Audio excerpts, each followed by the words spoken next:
also, I think like designing shows is also a really big job because I think we've always like, I don't know, had aspirations of the, you know, the Pink Floyds of the world or Roger Waters. It's a real show.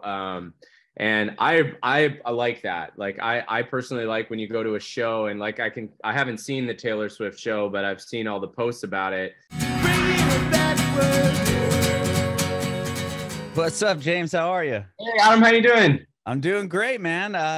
Awesome to see you again. This is the third time I've chatted with you. Yeah, so we appreciate you having me back, man. It's awesome. I'm excited. You're in a different room from last time. I am. This is the third room you've seen me in, actually. First time I talked to you, I was in San Diego, and then we moved to Nashville, and now I'm still in Nashville, but we were in a transition apartment before our house is ready to go. Nice. So now you're in your permanent spot or what? I'm in my permanent spot. Yeah, hopefully for a while. It's at least I hate moving, man. It's the worst. Yeah, it is the worst. I totally feel you. We're about to move here in a month or two. So. Oh, really? Where are you at? Were you in Vancouver? I think last time. We're in Vancouver. Yeah, we're moving. It's still Vancouver, but just a different spot. We got more animals now, so we need a little bit more space.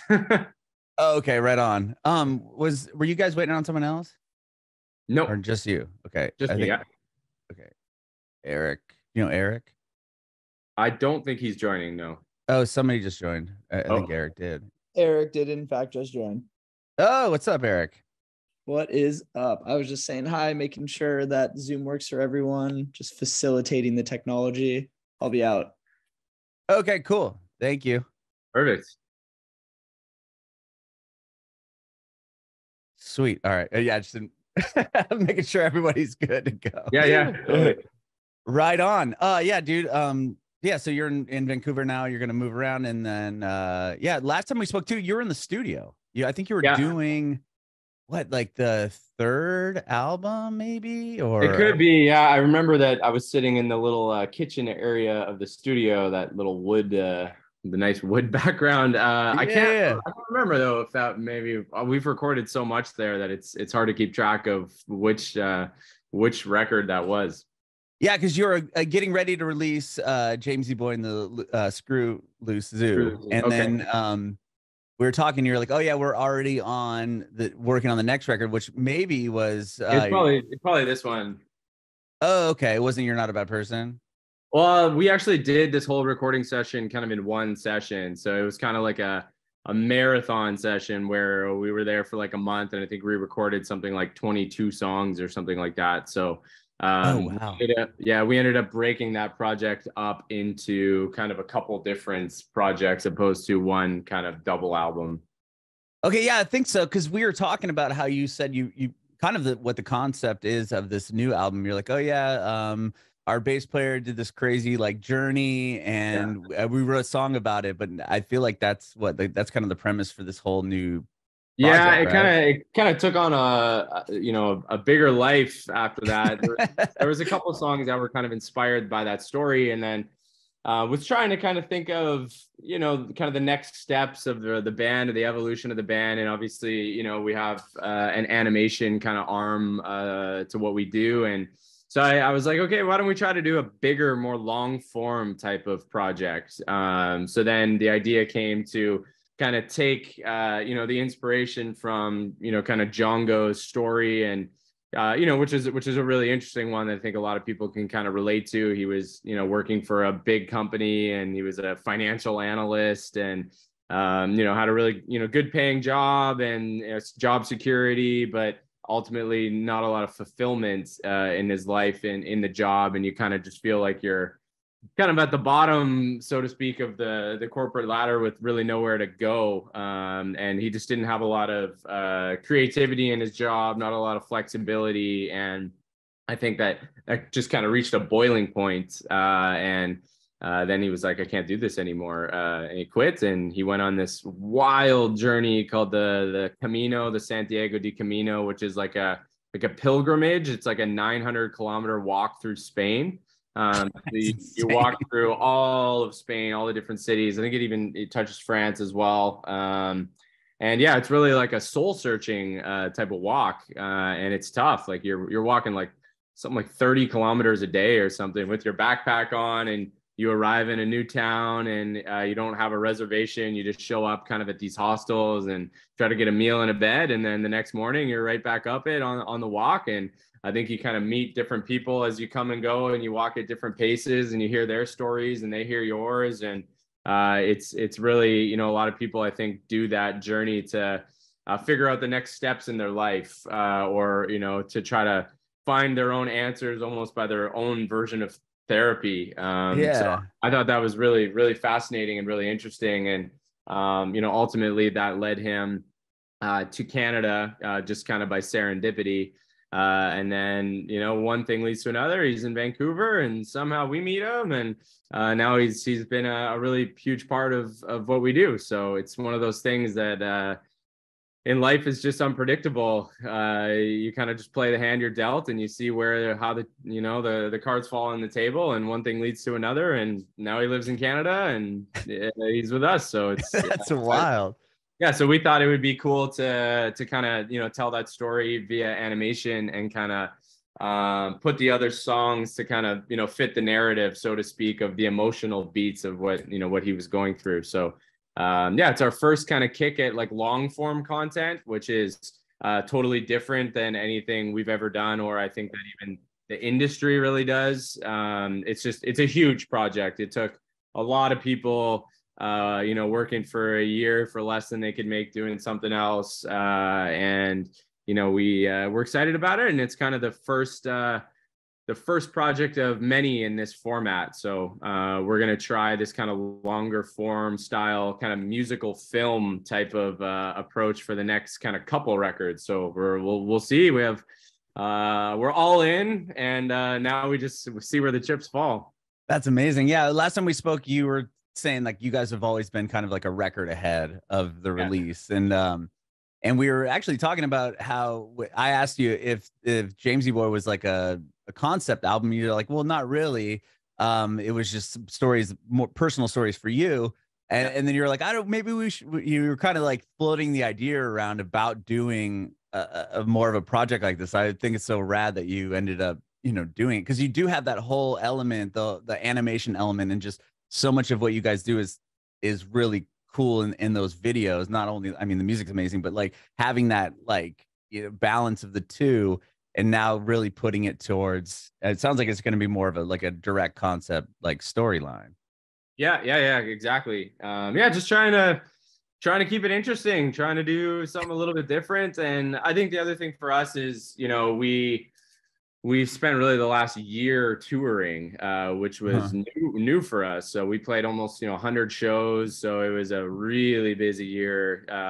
While also, when we were back, we recorded 2 albums, actually, 2 different time periods when we were back. So it was a very, very intense year, I would say.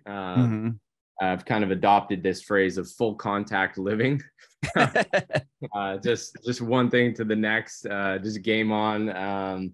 And yeah, so now we're in full blown, try to grow mode. We're probably not going to tour for a little while, and we're really going to get back to focusing on our YouTube channel, because what I think we've learned over time now is you're on YouTube, you're not just competing against other artists, you're competing against vloggers, you're competing against the farmer down the street who's got this cool little thing that he does.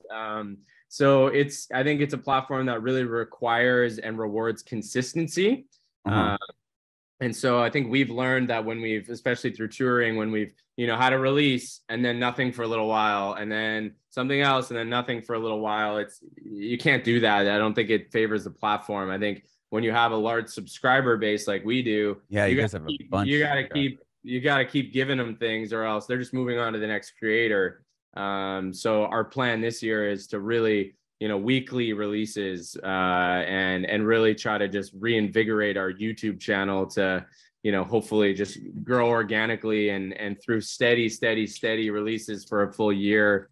You hope you have a couple of the ones that make a big blip kind of on the chart, so to speak. So the nice thing about doing these long form projects, it's 33 minutes, the whole piece, but we can break that up into like 12 or 13 different pieces of content.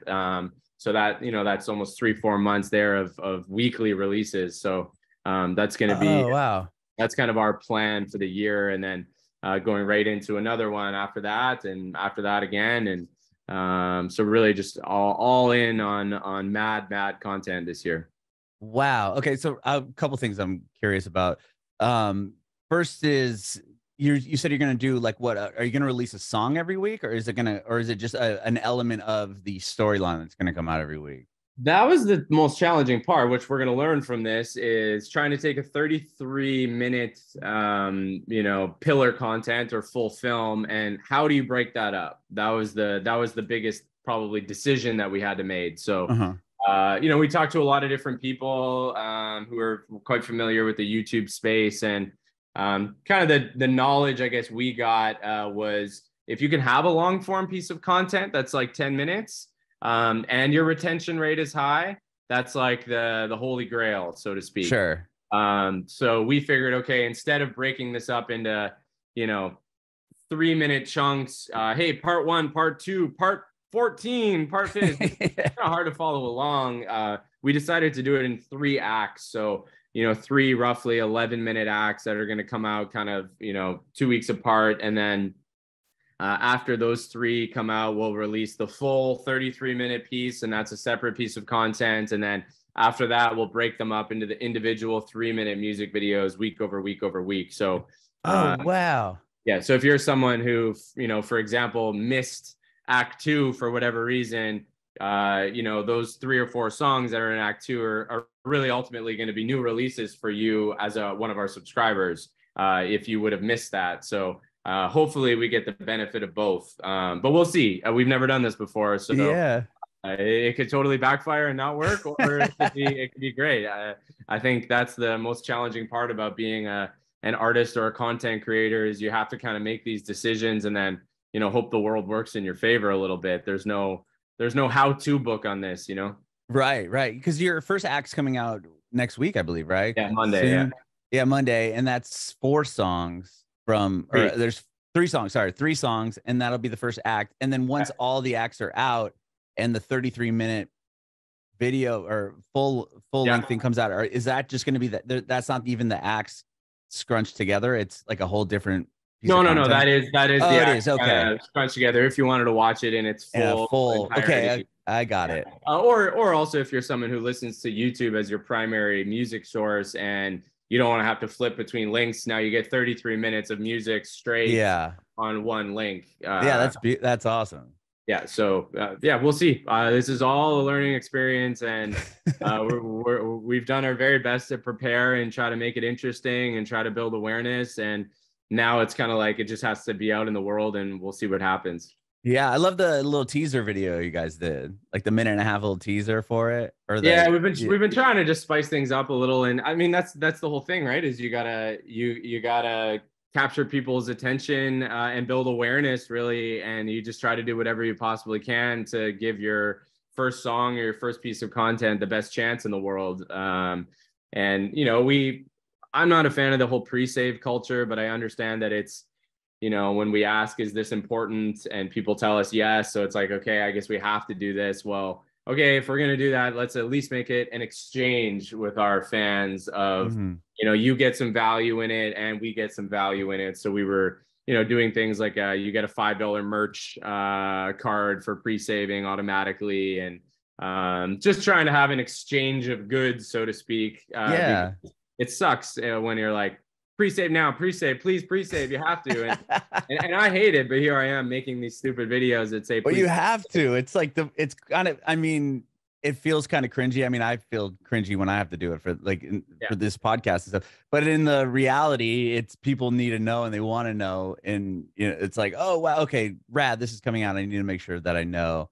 And it can also give the song, you know, substantially more streams over time, because people don't typically take songs out of their playlists. They usually keep them in their playlist. So if you can get a pre-save and now your song is in their library and they're on a road trip or they're camping or they're at home or whatever, and they just hit shuffle, well, your song is getting spun, and it's kind of always staying in rotation, so to speak. So I see a lot of value in that. I hate how baggy it is, because I don't think fans even like doing it. Like every time I try to pre-save something, it's like, oh shit, I'm signed out of Spotify. I got to figure out my password, Right, yeah. whatever. It's like, I don't know. I wouldn't be surprised if pre-saves altogether disappear in the not too distant future and something else comes along. It just feels like fans don't really like doing it. Artists don't really like asking, yet everybody is. That I feel when things are like that, they don't have staying power. Right. Who knows? I have no idea. I don't work at Spotify.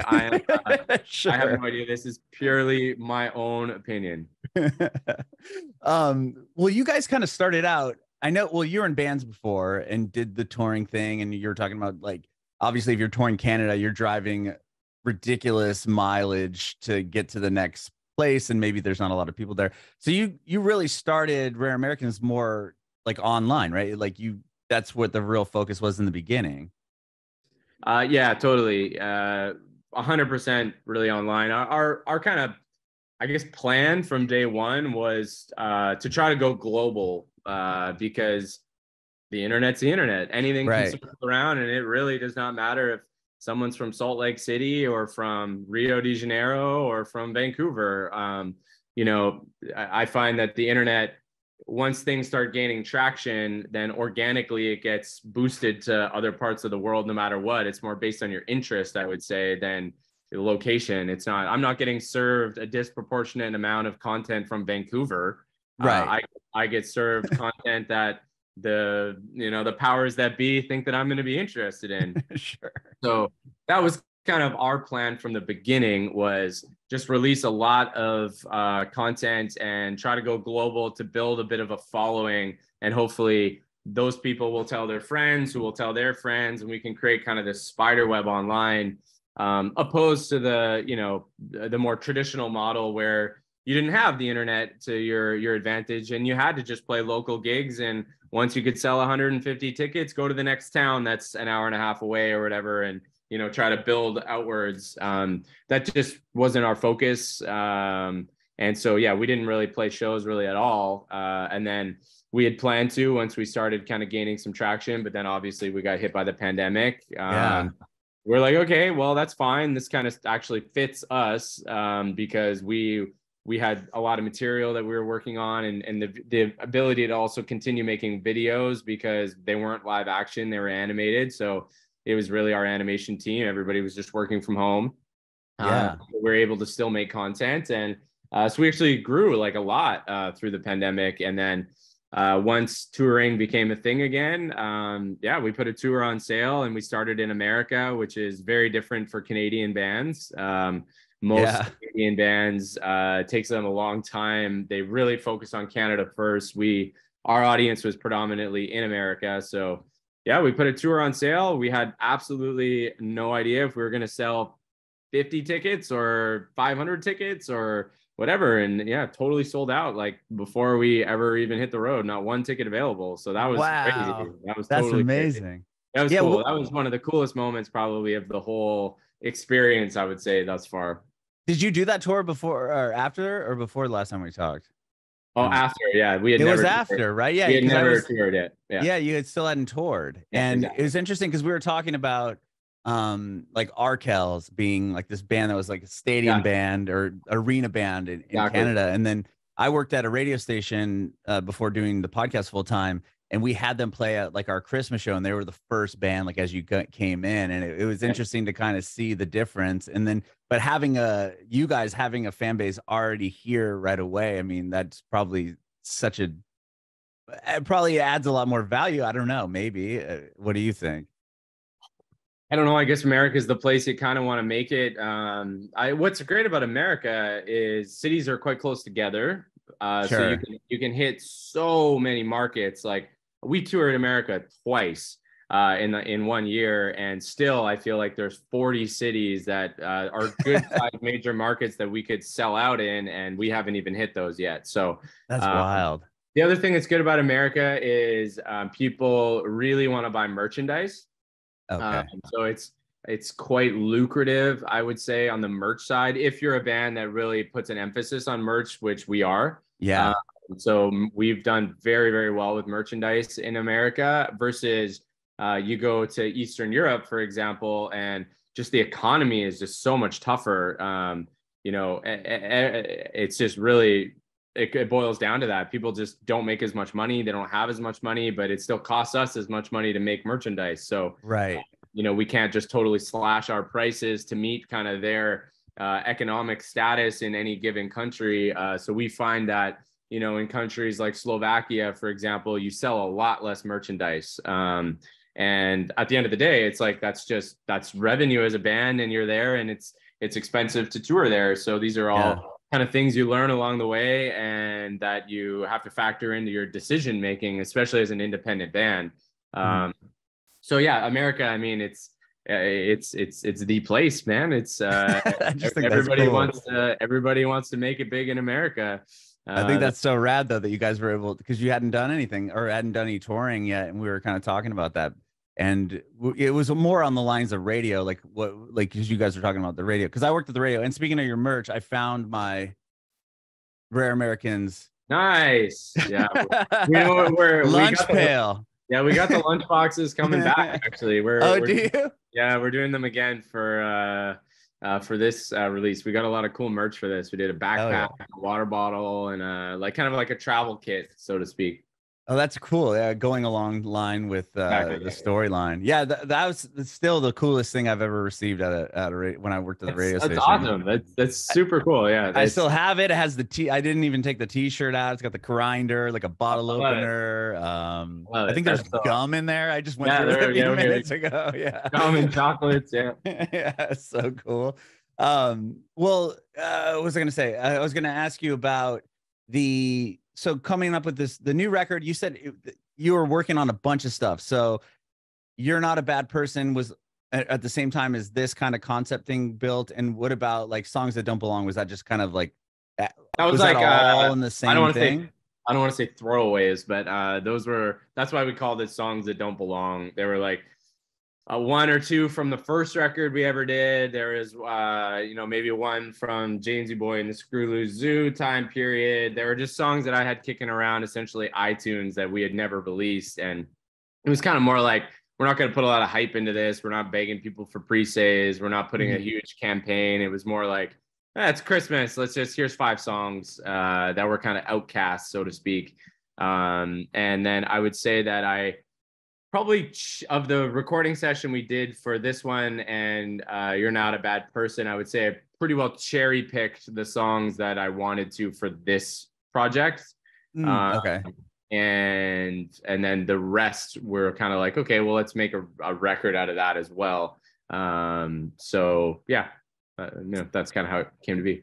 So with this upcoming project, we were talking about before, you said like, if you're going to do a concept, you're thinking maybe you'd have to sit down and like kind of start like, okay, here's how it's going to begin. This is going to how it's going to end. Was that the case with this, or was it like, I have a couple songs in this realm, like, let me build off of it? Because it must be a story, right? Or I almost don't want to let the cat out of the bag, but I would say retrofitted several songs to fit the narrative that I had written, essentially. Okay. So there was a couple songs that were actually inspired by the story. And then I was like, okay, could this be its own video concept, its own story, start to finish? And if so, do we have, of this batch of songs, can we kind of place them that fit the narrative to the video? And I was able to do that successfully. So it worked based on the emotional beats that the character was kind of going through. So we worked backwards, I would say. Okay. Which I don't recommend. For example, like a project that's coming next year that we already recorded is a 24-song double album. That's a 90-minute feature. Wow. We're about 60% done the animation on that one. It's a behemoth of a project. But that one was written, after this Jongo Bongo, and we kind of learned. We actually wrote that from scratch as a concept album with all of like the plot points and the character emotions each song, we wrote the songs in succession, in order of, you know, how the story took place. So we kind of wrote the story as we wrote the songs. So that one I would say was more like true to, you know, from the very first song, it was writing this concept story in the video together, versus Jongo we retrofitted. Sure. But I still think it works, but I would imagine that the project coming next year probably works just even better because it was written for that format. Okay. And with Jongo, because yeah, you said you had written a song about this experience that this person had. And do you write, like, do you have the songs done and then kind of figure out what the storyline is and then go to the like storyboarding of what you want the actual piece to look like? Okay. Yeah, exactly. So you wrote the piece along to how the record was going to sound. Yeah, exactly. We already had the record, and then it was like, are we making one music video, two music videos? And then it was kind of this crazy idea of why don't we do this whole 30-minute video? And then it was like, okay, what songs fit in which slots here to tell this story? And I, at the start, I didn't know if it was going to work or not. And then, you know, all of a sudden you have 3, 4 in a row. You're like, oh, this totally works. Totally makes sense. Oh shit, this one doesn't work. Okay, let's try this one though. Okay, yeah, the subject matter and the lyrics totally fit this. Okay, great. Now keep going all the way through. How much, like because you were writing it all, how much of the actual, like, were you having to talk with him quite a bit on how, like, the experiences he was having during this? Was he telling you a bunch of stories? Like, how did you pull it together, or was it kind of your own creativity? No, I definitely sat down with him, and I knew the story kind of just through drinking some beers and just hearing about this story 10 times. But I kind of knew like the bones of the story, and then took some artistic liberties to, you know, dramatize it a hair to, you know, make it more compelling for film, I guess. So yeah, I would say it's like, it's not 100% his story, but it's probably like 75. But it's, yeah, okay, that's cool though. And how did you guys meet? Because I didn't ask you this last time, because you had early on, you had hired bass players from bigger bands and kind of did this process, and then once you got Jongo in the band, it was like, okay, I think you were working on the second record, or he came early. Second record. I met him through our guitarist Lubo, who has since kind of he's moved on from the band now with just a lot of, he's got 2 kids, and it's just life got crazy. Touring was no longer a possibility in his life. But he's from Slovakia as well, and him and I are very good friends, and we played in one band before, Rare Americans, together. And when we were recording the second record, we wanted just 2 guitarists, really, just to make the recording process a little speedier. And so through kind of his network, there's not that many Slovakians in Vancouver, so they have a Facebook group. That's awesome. They're sharing baby clothes and all sorts of things. They meet up and hang out, and so I think he had met Jongo maybe through that, and then they started jamming a little bit together just for fun. And he was like, "Oh, this guy's a really good player." And so I met him, really liked him. Just was a 10 out of 10 guy. Just super interesting, very smart. Knows world history like no one else you've ever met before. So we had a lot of similar interests, and we're able to just have like super long, interesting, intellectual conversations. And I really like that. And so we just invited him for the second record more as like a session player. And then I thought he really added a lot of just great ideas. And we're like, all right, man, let's, you want to join the band? And it was almost like asking someone on a date or something. And then, and then he said yes. Oh, that's good. And then there, you know, we're whatever, 5 years later now in a happy marriage. So that's so cool. Yeah, because I was asking, because you had Eric Judy on the first record, right?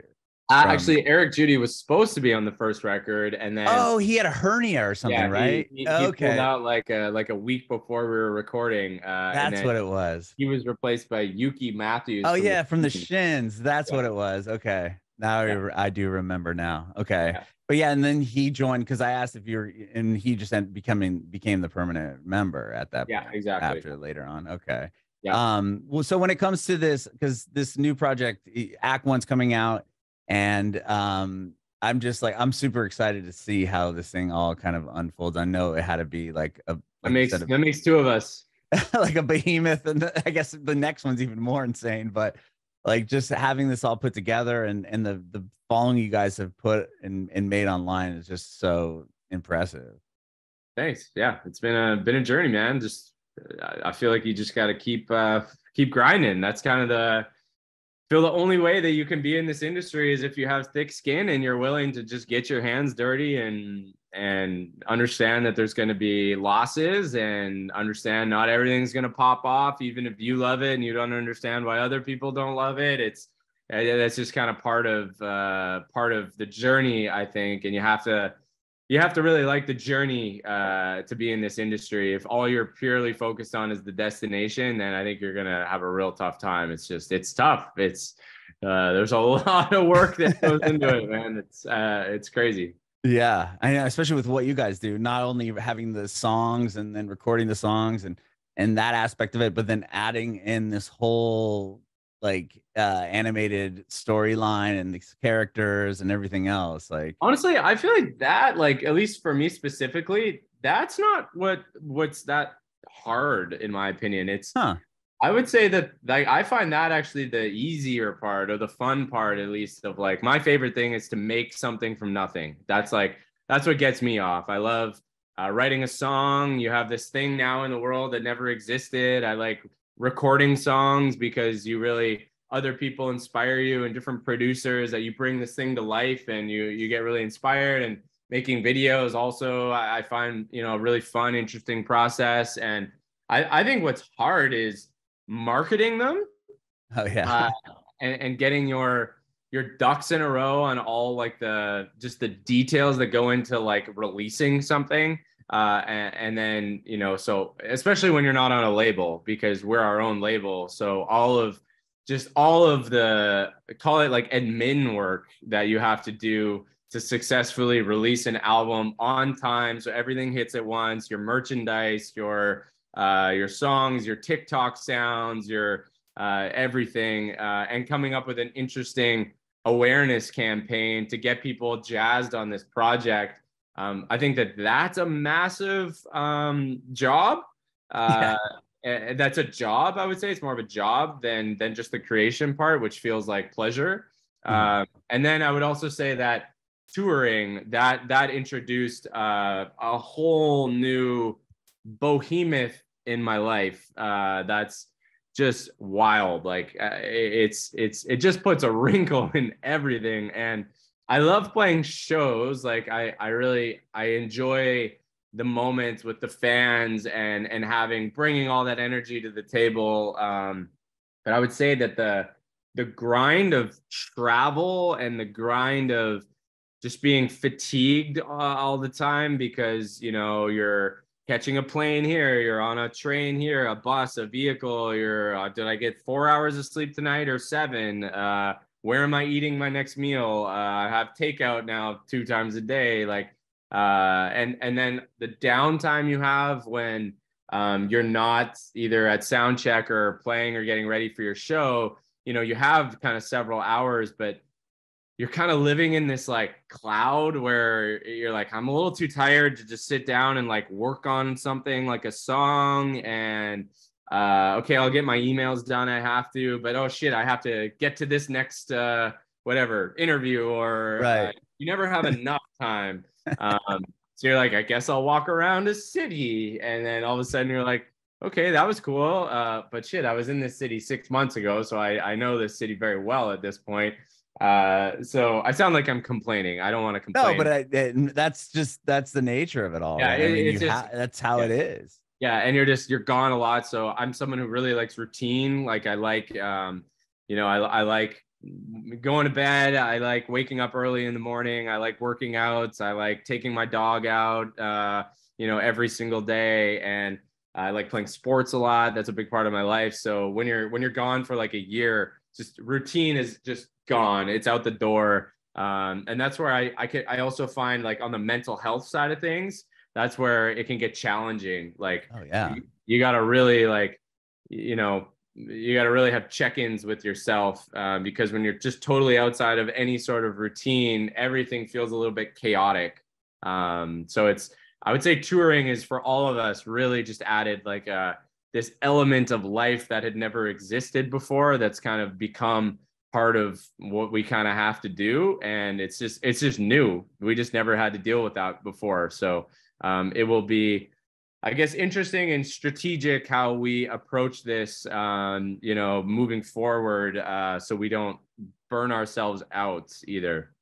Yeah, because I'm gonna say, now that you have all these, I mean, this rad concept behind the videos, and then the next thing that's gonna be a really longer format thing, like the amount of work you guys are doing on that end, and then having to bring that and then go, okay, we're gonna go be on the road for 6 months or whatever. Also, I think, like, designing shows is also a really big job, because I think we've always, like, I don't know, had aspirations of the, you know, the Pink Floyds of the world, or Roger Waters. It's a real show.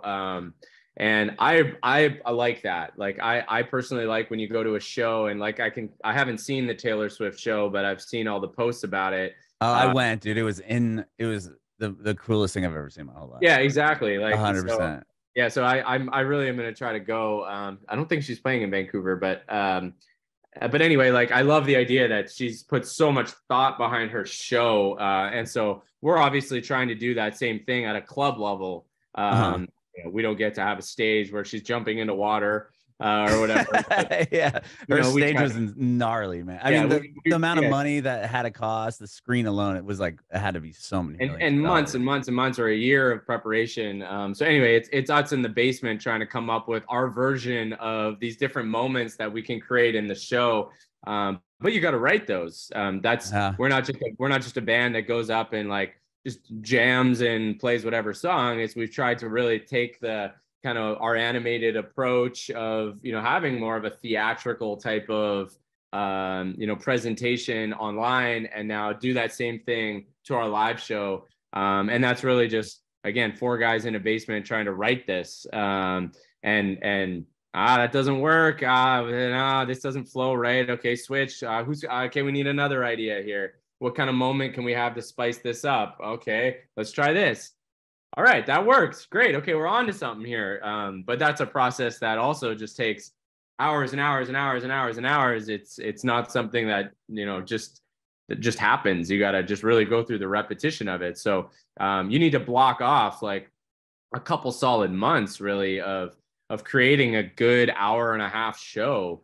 So that's another thing I would say, that, okay, well, that's time. So that takes away either from your writing of music, your recording of music, your marketing of music, whatever. So that's one of probably the biggest challenges of what we do as being an independent band, is just figuring out and slotting in what's important when, and not making huge misses, because misses, you know, they can also cost money, right? Mm-hmm. Yeah, that's the one thing about you guys that I find, like, to be so, you know, impressive, is that you are an independent band. I mean, you spent a moment on a record label, and it was like, you guys were just like, nah, this isn't for us. We want to get all of our stuff back and do this how we do it. And the amount of success that you've had in that realm is it's insane. Yeah, we definitely have learned now that I don't want to be a part of that rat race. It just doesn't bring me enough joy in the world. Even probably if we were still on a major record label, my guess is we would be larger. But the thought of, I don't know, doing it that way, where we don't get to kind of call the shots, and, you know, it's really, at the end of the day, it's no, we are spending money on this. No, we're not spending money on that. We approve this. We don't approve that. It doesn't feel as rewarding, I guess. Even if, you know, we're a little smaller or whatever than where we would be on a major label. When we get to go play for the fans, and we see a lineup outside, or a big line at the merch booth, or a sold out crowd, and we can all kind of look at each other and be like, oh man, this is the fruits of our own labor here. Like, yeah, that's one of the best feelings, I guess. And, you know, I don't want to give that up. No, yeah, and 100% I agree with everything you just said. And you don't know if you would have been bigger. I mean, there's no guarantee, right? No I guarantee, mean, you could have got shoved behind the new Justin Bieber release or whatever it happens. You know what I mean? Exactly. But I just have a couple more quick questions on the new project. You went to school for audio and music. You went to school for engineering. And you've talked to me about some of the original demos, elements of those will make the actual record.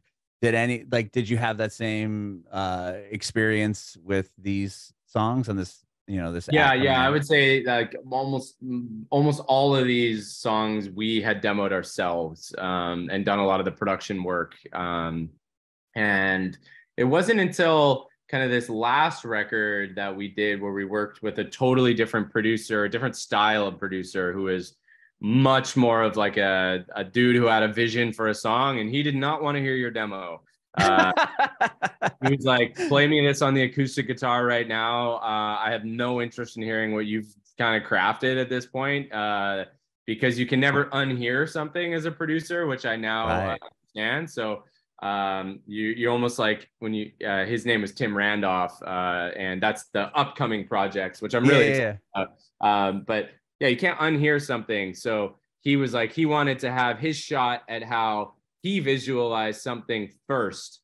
And if you don't like it, that's fine. We can go to something else. But he wanted to see what hit him in his gut first. And I'd never worked in that regard before. I'd never worked with a producer like that. So that really opened up my eyes now moving forward, that kind of like, I don't know if we need to demo as extensively, because when you work with different types of producers, you need to give them the room to be able to add their magic to something, or else why are they there? So that's kind of an interesting balance I'm learning more and more through working with different types of producers, and trying to strike the balance of, you know, is it our production essentially that we've done a lot of this work on, or should we just go in totally blank on this acoustic demo and see what comes out? And I would say I used to be much more of like a control freak probably, and I wanted us to do as much of the work up front as possible and just make us sound better. And now I've kind of shifted more to more improvisation, or let's see what the vibe and the moment brings, and because a lot of magic can happen out of that. Yeah, for sure. But it's interesting because you can't unhear what you've already done. You know, he's never heard it, but then it must have been hard for you to even reframe, because you've probably heard the songs a million times before that, and then you're going in and it's like a totally different. Well, I'm sure sound. you've heard demoitis before. It's it's very much a real thing that every artist in the world knows, that it's so hard to let go of something. And that also, though, at the same time can be a gut thing, that if you do still feel attached to your demoitis, then that probably means something. Right. And maybe you should go with that direction. But, you know, if now you hear a new version and, you know, you've at the start, people don't like change, it feels scary, but then you start to listen a few more times and you catch yourself singing in the car the new version, that becomes your new kind of demoitis. So yeah, it's always a fine, tricky balance, and something I'm learning all the time. That's interesting. I wonder, did he ever listen back to your production after the fact, or no? Oh, he was not that kind of guy. Oh, he was gonna be like, I'm just curious to see what you did. He didn't have any. He'd be like, I think mine's better. No matter what, he didn't even care to hear it. Oh, that's funny. Well, dude, I cannot wait to see how this thing unfolds as far as the videos go. I'm really excited, and I love everything you guys are doing. Unfortunately, I haven't seen you guys play live. It sounds like you're not going to be out for a bit, just because you just did a bunch of touring. But come Nashville, we'll be out there again, and like Nashville's a good example, right? That's a market that we have not hit yet, and yeah, you guys didn't come through. I saw the tour. I was like, oh, Yeah, and that's, you know, obviously it's a great, huge music market. So we will be there for sure, probably sometime in 2024. So when we come, we'll put you on the list, and it'd be great to meet you in person as well. I was gonna say, yeah, we should do this in person for maybe the fourth time we'll be in person. Yeah, and who knows, we'll have a lot more out by then too. So you'll probably have 2 more records already in the can. Yeah, no rest for the wicked this year, that's for sure. Well, James, thank you so much, man, for doing this again. It's always such a great pleasure talking to you. Cool. I'm gonna ask you this. Thank you for the support. Oh yeah, I'm gonna ask you the same question I've asked you the last 2 times though at the end. If you have any advice for aspiring artists. Oh, anything changed in the past year or 2? Yeah, I can't remember what I said last time. Hopefully it's not the same answer. Doesn't matter if it is. Advice for aspiring artists. I would say that you gotta really understand that no one's gonna do this for you. That the only person who's ever gonna make anything happen is yourself. And if a lot of people are probably gonna, you know, try to tell you that they're really going to help you, or if you hire me, I'm going to do the following. And those experiences you just have to learn through, and you can't feel like you're let down by them. Now I've kind of just learned that anything that happens for us is going to come from what we do. And you can't just rely on other people to get you to where you want to get to. Of course, people can help and assist you, but at the end of the day, it comes down to you, and you got to be ready to just put in the mad work and the hustle and the follow through and the never kind of give up mentality. And this isn't going to take 1 record, 2 records. You got to be into this for like 5 years or more to start to see things happen. They really take time. So you got to be patient and just be willing to just keep going and put in the work yourself.